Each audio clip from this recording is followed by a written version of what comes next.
In chemistry, there's always a new discovery. This show gives opportunity for innovation that will help environment sustainability. Watch, learn, and discover. Welcome to Umagang Kay Alam. Umagang Kay Alam. Good day, everyone. Today is a new day for a new discovery. I am your Kalaman Jandy. And I am your Kaalaman Lens. Before we introduce our guests, let us know what our fun discussion is all about. With at least 2.7 million metric tons of plastic garbage, the Philippines is the third largest producer of plastic pollution worldwide. Analysis of major cities in the Philippines have shown no inadequate waste segregation nor recycling were practiced in several markets.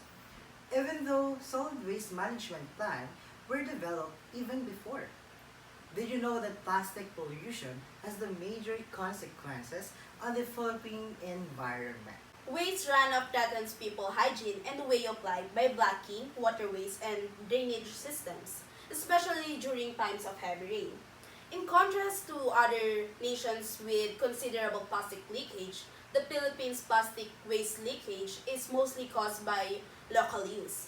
According to Greenpeace, the Southeast Asia is the region of the world that is least protected from the effect of climate change. Wow! So this clearly shows that our country is facing a big problem with regards to plastics.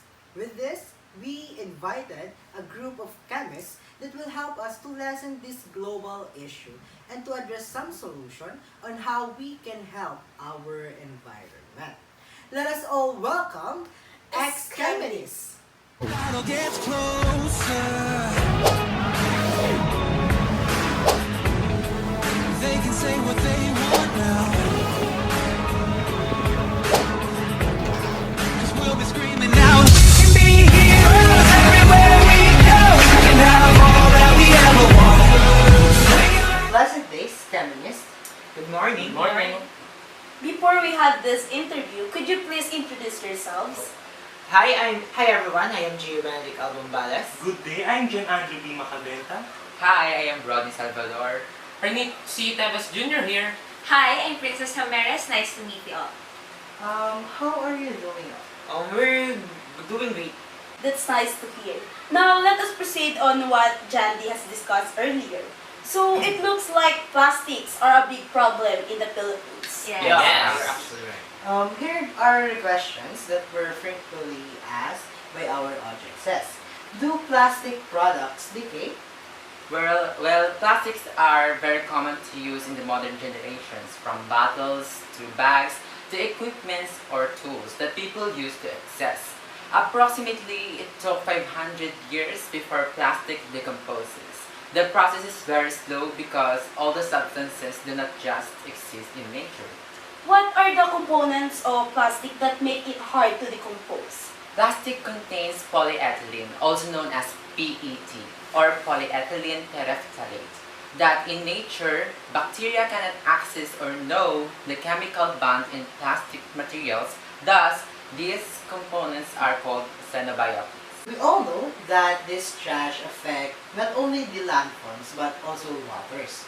What are the primary source of garbage on most coastal waters? So, according to some researchers, 80% of the disposed waste from the sources on land are found on coastal water. So, one of the primary sources of these garbages comes from the disposable plastic packaging, from foods or any other types of services. In addition to that, the majority of plastics in our oceans originates on land as a result of littering, poor waste management practices, stormwater discharge, and extreme natural events like tsunamis and hurricanes. What percentage of Filipino participate in recycling? The Philippines hugest net exporter scrap plastic had an important recycling capacity gap of 85% last 2019. According to the 2020 Worldwide Life Fund in 2019, only 28% of the cake plastic resins used in the Philippines were recycled.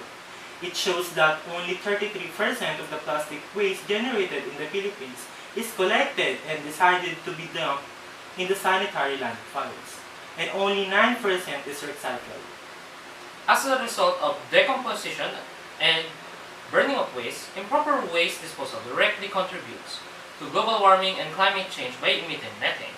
The major causes of this lack of sustainability and waste management comes from the lack of recycling facilities in the Philippines and also its non-uniformity of laws and regulation in terms of waste management.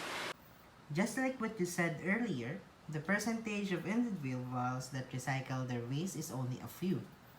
Do you have any recommendations on how they could recycle in a simple way? That's why we're here.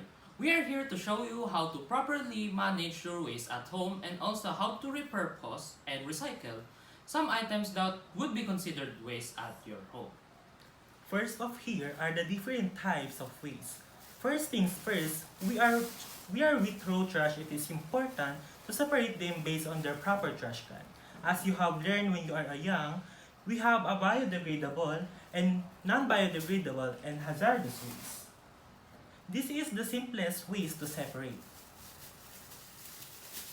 On the other hand, those trash that are non-biodegradable can be recycled. For example, these plastic bottles that I am holding right now could be recycled as an alternative pot for plants. Now, we're gonna show you how to do it. First, you're gonna need at least 2 tools, a marker, and also a cutter. To begin, we're gonna need to put at least 4 dots that line up with each other on the table, on the bottle. I'm gonna put one over here, and then we're gonna find one that lines up over here. We're gonna mark it with the marker.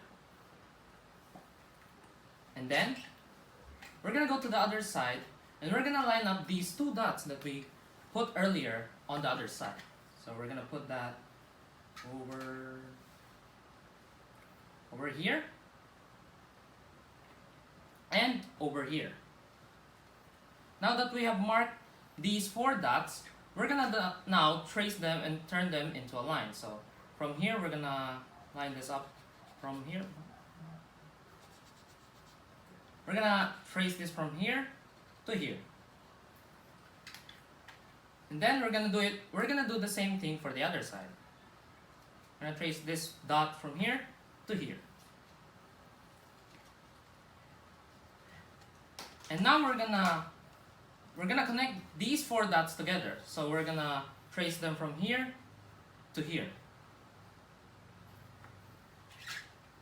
We're gonna do that for the same thing for the other side. We're gonna trace that from here to here.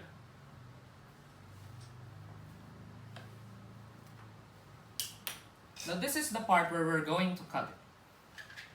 So start from one of the dots, puncture it with your cutter, and trace the line properly, like so.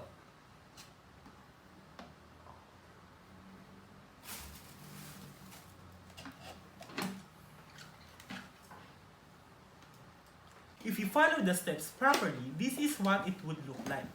Wow, that's amazing. That's a new discovery. Yes. It's great.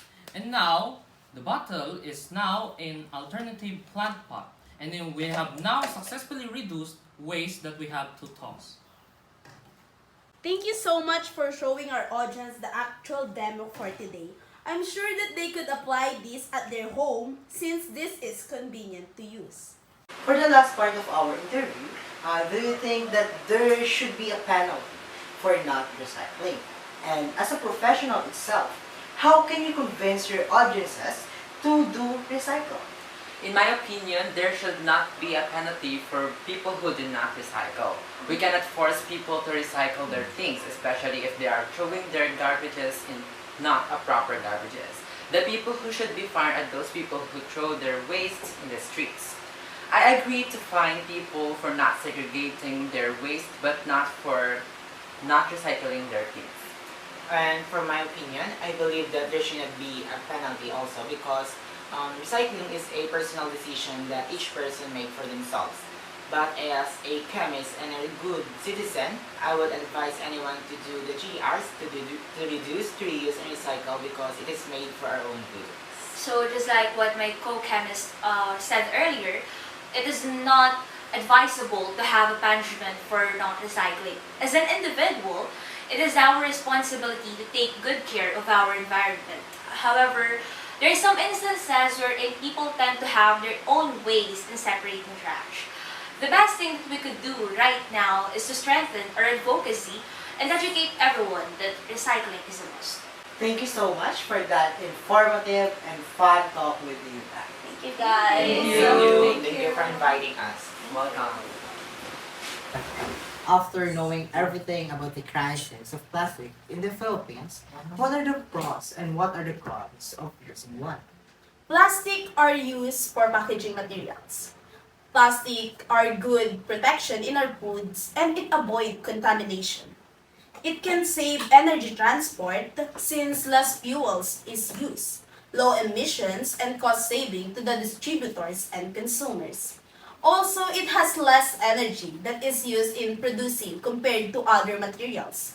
Plastic is durable yet lightweight. You are right about that. Yes. partner. So, producing goods out of plastic is fairly affordable. Costs for fixture, use, and assembly are greatly decreased as a result. They may be easily molded into complicated shapes without the use of insulation or fastening systems. Lastly, it is used in constructions of buildings. It is recyclable and is resistant to chemicals, water, and impact. Using plastic could actually help people. However, we know that every advantage has a disadvantage. What do you think are the disadvantages of using plastic? So just like what our chemists had said earlier, it takes tons of years to decompose. Variety of toxic chemicals are released while producing plastics. It is categorized as ordinary combustible in nature. Aside from that, animals ingest plastics. They mistake it for food, which leads to their death. The habitats in which these species are vitally important. They start to disappear as they do. Oh, that's so sad. And this can lead to several economic losses. The global economy loses over $80 billion a year as a result of pollution from plastic packaging alone. It accounts for around 50% of the trash generated by this industry, and almost every other businesses uses it in some capacity. Plastic is widely used in packaging. Eating food out of plastic containers may cause cancer. Plastic pollution-free world is not a choice but a commitment. It is our gift to our next generation. Let's all be responsible for our country. Thank you so much for being with us today. We hope that you learned a lot from us. This is Umagang Kay Alam. See you next time! Umagang Kay Alam.